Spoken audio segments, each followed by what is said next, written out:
Nah, pecahan yang diperkenalkan adalah setengah dan seperempat. Nah, di sini saya akan memaparkan atau mengilustrasikan sebuah pecahan itu melalui benda, yaitu misalnya sebuah pizza, di mana sebagai fokus dalam pemahaman makna bilangan yang tidak hanya siswa itu hafalkan. Nah, ketika sebuah pizza itu dipotong dari berbagian, maka satu lingkaran pizza ini ketika dipotong menjadi 8 potongan itu kita nilai dengan 1/8 dari satu lingkaran secara keseluruhan.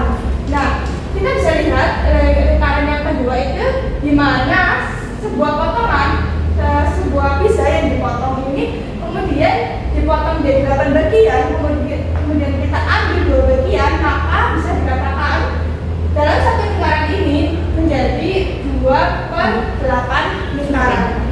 Next. Nah, dalam analisis kurikulum pada fase awal dari bilangan pecahan ini diperlukan menggunakan benda nyata seperti kelereng, buah, dan lain-lain, dan fokus pada pemahaman makna bilangan. Nah, kemudian bukan hanya sekedar hafalan saja ya. Kemudian dalam fase B, yaitu bilangan sampai ribuan atau operasi hitungan seperti dengan menggunakan tambah, kurang, kali, bagi, dan pecahan senilai sederhana, kemudian perbandingan sederhana, pengenalan persen, kemudian bentuk mulai dari konkret ke semi abstrak menggunakan simbol matematika dan mengaitkan dalam kehidupan sehari-hari. Nah, di fase C ini sudah pada tahap pemecahan masalah. Apa itu tahap pemecahan masalah? Misalnya bilangan pecahan itu sudah dibentuk dengan menggunakan diskon, keuntungan, dan perbandingan skalanya.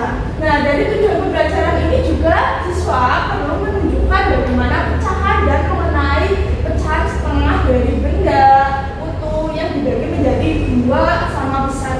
Kemudian menunjukkan bagaimana siswa mampu menunjukkan pecahan dan menamai pecahan setengah dari kumpulan benda yang dibagi menjadi 2 sama banyak. Kemudian yang ketiga yaitu siswa menunjukkan pecahan dan menamai pecahan seperempat dari benda utuh atau 1/4 yang kemudian dibagi menjadi 4 sama besar. Nah, untuk dapat memahami konsep tersebut, di sini siswa harus terlebih dahulu mengenali atau menguasai konsep prasyarat, yaitu bilangan cacat, operasi hitung dasar seperti penjumlahan, pengurangan, perkalian, dan pembagian, serta konsep bagian dan keseluruhan dalam kehidupan sehari-hari. Namun, dalam proses pembelajaran sering muncul berbagai miskonsepsi seperti menganggap bahwa siswa menganggap pecahan sama seperti bilangan bulat. Katakanlah misalnya mengira 1/8 lebih besar dibandingkan 1/4. Jadi padahal yang sebenarnya adalah semakin besar penyebut, bagian makin kecil, dan meninggalkan pembilang dan penyebut secara langsung atau belum memahami makna pecahan senilai.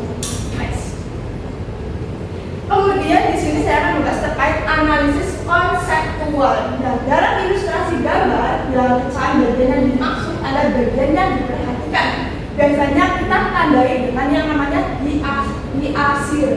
Ya, dan makna bilangan pecahan itu bilangannya dapat dinyatakan sebagai A/B, atau di mana A ini sebagai lambang dari A dan B adalah bilangan bulat, di mana A ini sebagai pembilang dan B itu sebagai penyebut, di mana A ini disebut sebagai pembilang dari bagian yang diambil. Jadi satu lingkaran ini kita tandai sebagai pembilangnya atau A-nya, dan kemudian B-nya itu adalah penyebut jumlah bagian yang sama. Jadi satu lingkaran ini ketika kita ambil beberapa potongan, itulah yang dinamakan penyebut atau jumlah bagian yang sama. Nah, dalam pemahaman bentuk bilangan, pecahan itu terbentuk oleh bagian keseluruhan. Misalnya kita contohkan nih, bagian sebuah bilangan A, bilangan pecahan A per B dibentuk dengan contoh benda di samping.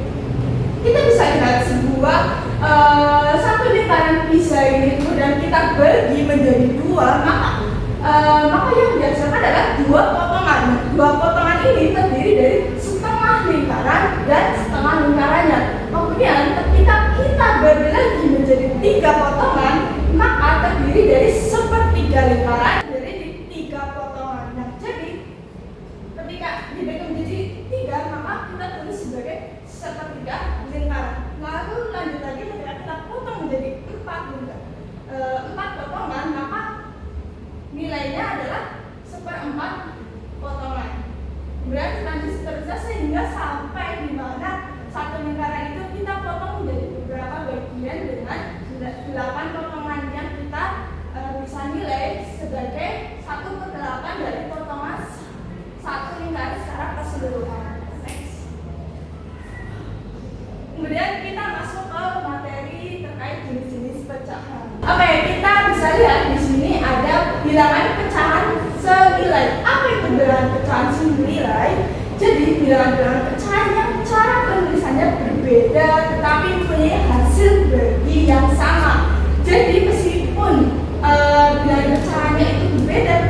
sebuah pizza ini potongan pizza ketika kita bagi menjadi dua, maka kan biasakan satu potongan ini kan hitungannya setengah potongan dan setengah bagian. Maka setengah bagian ini ketika satu pizza itu dipotong menjadi 4 bagian, maka kita katakan terdapat 2 potongan dengan 4 potongan dari setengah lingkaran, setengah bagian dan setengah bagian tersebut. Maka kita hitung lingkaran pizza ini ketika dipotong menjadi 4, maka katakanlah nilainya itu adalah 2/4. Nah, setengah dari lingkaran atau bagian potongan ini sama dengan 2/4 potongan dari satu lingkaran.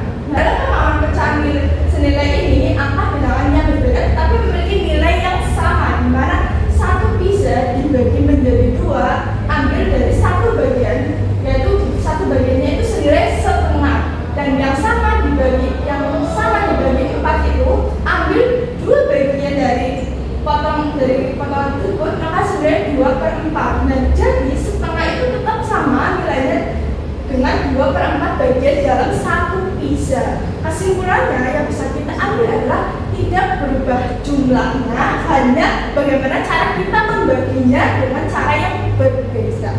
Oke, kita lanjut ke pecahan murni. Di sini pecahan murni itu sebagai pecahan sejati atau bilangan pecahan yang paling sederhana. Jadi tidak bisa disederhanakan lagi, tidak bisa dibagi lagi. Jadi angka paling terkecil.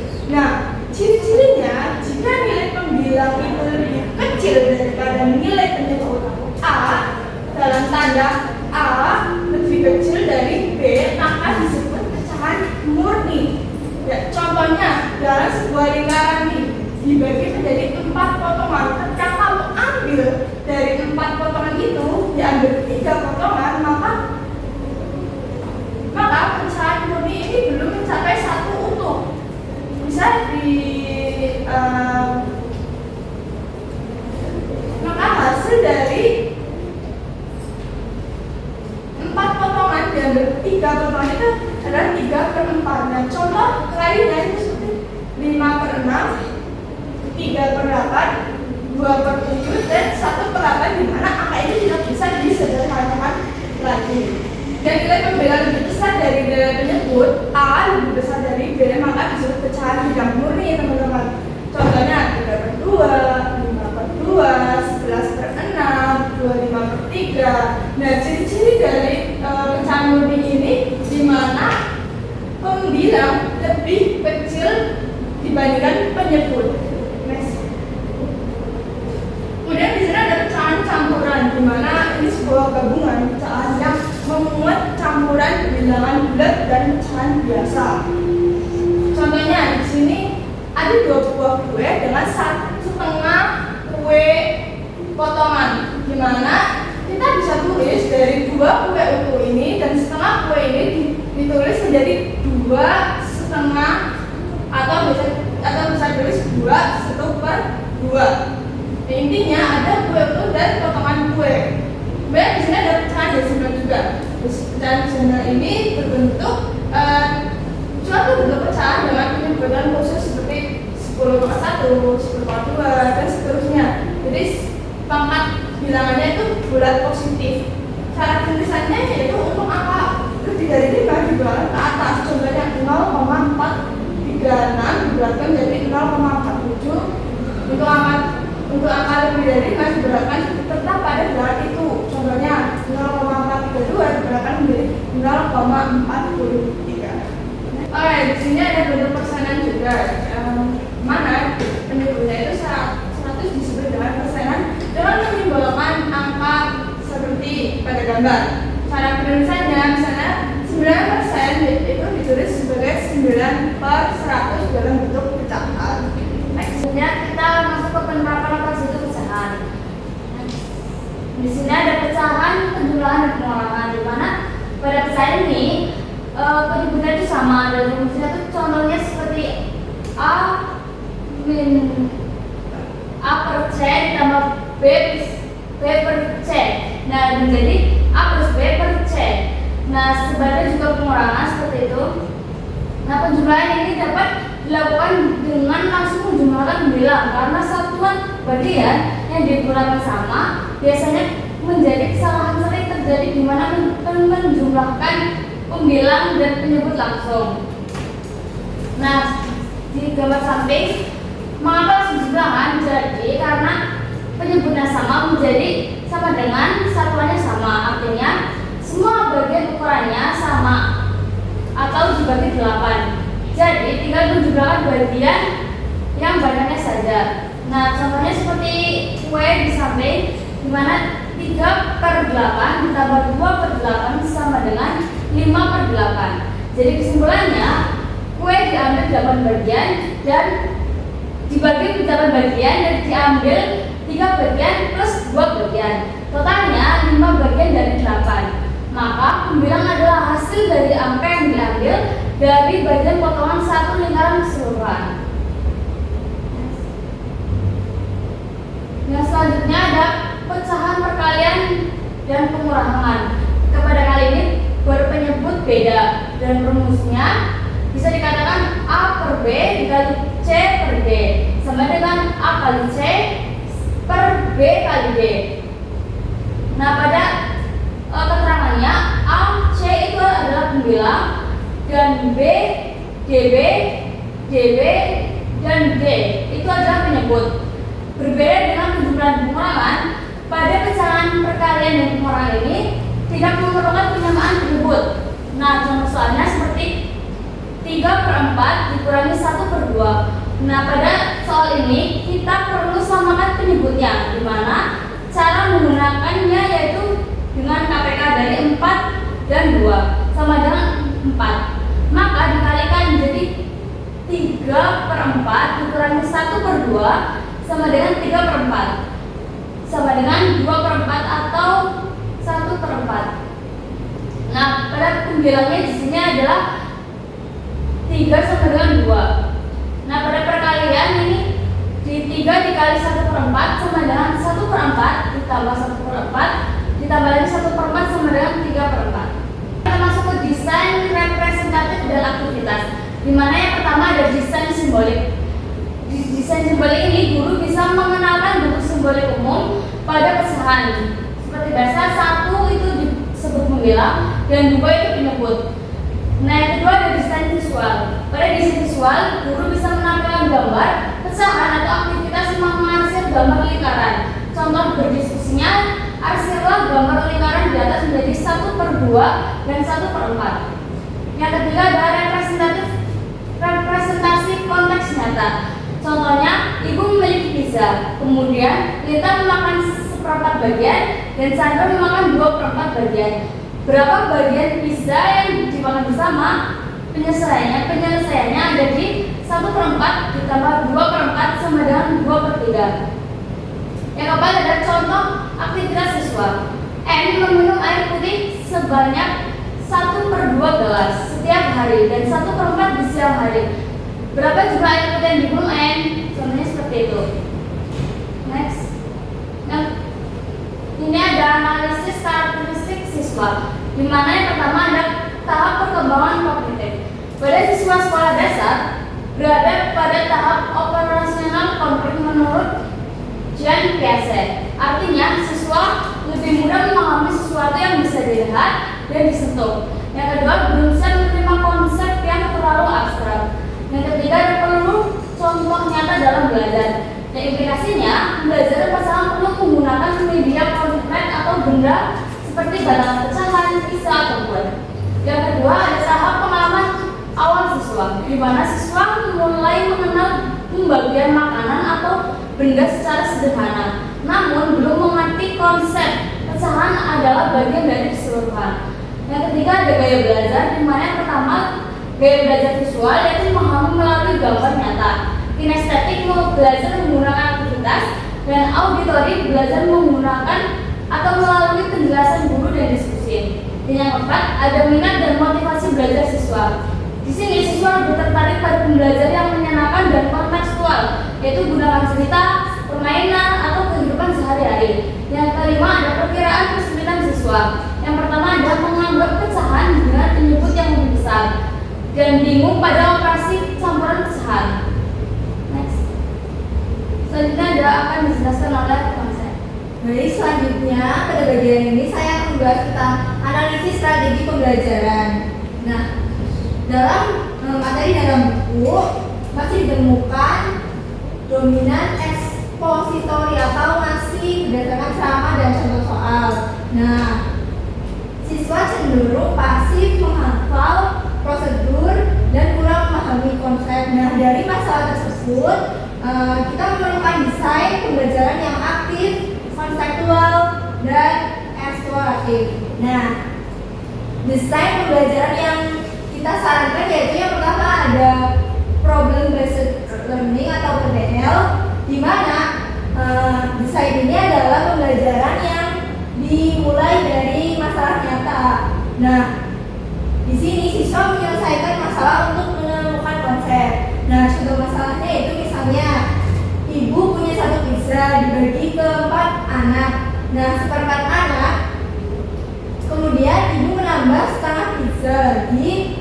Nah, jadi berapa total pizza yang dimiliki? Nah, dari contoh-contoh masalah tersebut merupakan contoh masalah yang dekat dengan kondisi siswa. Jadi siswa akan menyelesaikannya menggunakan masalah nyata. Nah, langkah pembelajarannya yaitu siswa memahami masalah, lalu menggambar model pecahan, mencoba dan menjumlahkan. Lalu bisa juga dengan diskusi kelompok dan menarik kesimpulannya. Di sini pembelajaran lebih berfokus pada siswa, guru hanya fasilitator. Nah, hasil yang diharapkan dari desain ini yaitu siswa menemukan bahwa setengah merupakan 2/4 dan 1/4 plus 2/4 sama dengan 3/4. Nah, keunggulan dari desain ini yaitu yang pertama bisa melatih berpikir kritis, yang kedua yaitu memahami konsep bukan sekedar rumus. Next. Nah, desain selanjutnya yaitu ada realistic mathematics education atau RME, di mana RME ini itu dikaitkan dengan situasi nyata. Yang pertama dengan tipsnya yaitu menggunakan konteks sehari-hari. Nah, siswa membangun konsep dari pengalaman. Nah, contoh pembelajarannya yaitu misalnya guru bertanya, jika kamu punya satu roti lalu dimakan setengah, bagian berapa sisa roti? Siswa menjawab dengan pengalaman mereka. Jadi dari desain ini hasil yang diharapkan siswa memahami bahwa pecahan bukan hanya angka, namun pecahan juga ada dalam kehidupan sehari-hari. Selanjutnya yaitu menggunakan desain discovery learning, yaitu di mana siswa menemukan sendiri konsep melalui aktivitas. Nah, peran guru di sini yaitu memberi arahan, memberi pertanyaan tematik, dan tidak langsung memberikan jawaban. Nah, contoh dalam pembelajaran misalnya siswa diberikan kertas, misalnya lipat menjadi 2 bagian, yaitu menjadi setengah, lalu lipat menjadi 4 bagian, yaitu menjadi 1/4. Nah, guru bertanya mana yang lebih besar dan mengapa.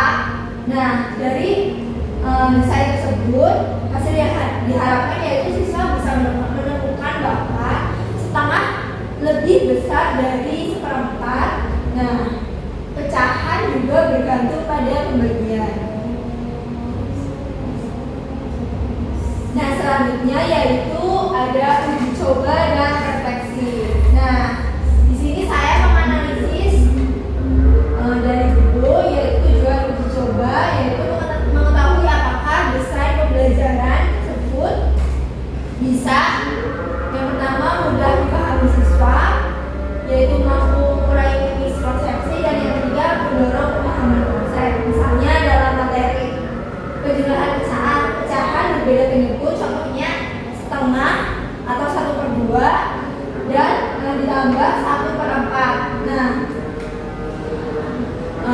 uji coba yang bisa kita lakukan yaitu yang pertama kegiatan awal atau persepsi, yaitu guru misal membawa model konkret, misalnya ada bahan ajar pizza dan lain-lain. Misalnya pertanyaannya, kalau satu kue dibagi 2 dan satu kue dibagi 4, mana potongan yang lebih besar? Nah, siswa bisa melihat langsung dari model konkret tersebut. Tujuannya yaitu mengaktifkan pemahaman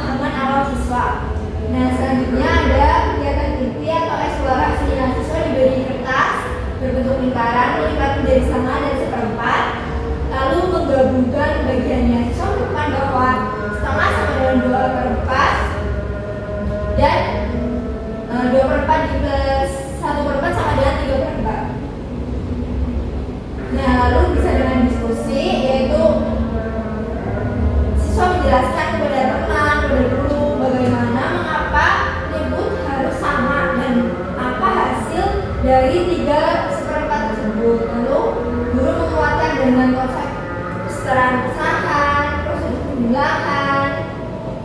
Setelah itu bisa dengan latihan dengan soal bertahap, yaitu dari yang termudah, dari yang tersusah, yaitu dari penjumlahan hingga soal cerita. Nah, hasil yang diharapkan dari uji coba tersebut yaitu siswa dapat memahami bahwa masa pecahan dan alasan mengapa harus menyamakan menyebut. Nah, jadi dari uji coba tersebut siswa tidak hanya menghafal rumus tapi memahami bahwa pecahan ada di sekitar kita. Next.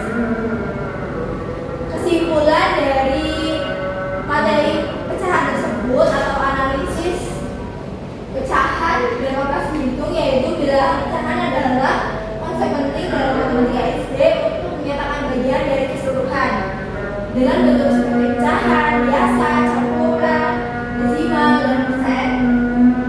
Ya, operasi pecahan tersebut meliputi penjumlahan dan pengurangan dengan menyamakan penyebut, lalu perkalian dengan mengalihkan pembilang dan penyebut, dan pembagian dengan mengubah menjadi perkalian.